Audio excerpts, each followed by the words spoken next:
আমাদের বারবার শেখানো হয় পাশের রাষ্ট্র আমাদের বন্ধু, কিন্তু ইতিহাস বলে পাশের রাষ্ট্র কখনো বন্ধু হয় না, বরং কৌশলগত প্রতিদ্বন্দ্বী হয়। পাশের রাষ্ট্র শক্তিশালী হয় পাশের রাষ্ট্রগুলোকে শাসন করার জন্য।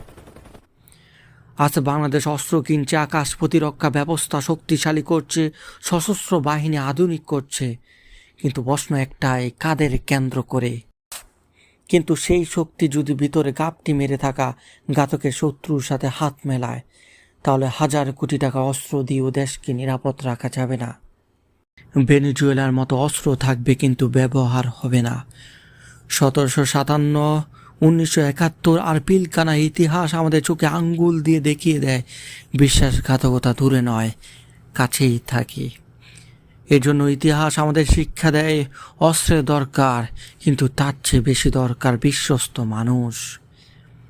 এই দেশটা কোনো দলের না, দেশটা আমার, আপনার, সম্বলিতভাবে আমাদের। ভালো থাকুক আমাদের মাতৃভূমি।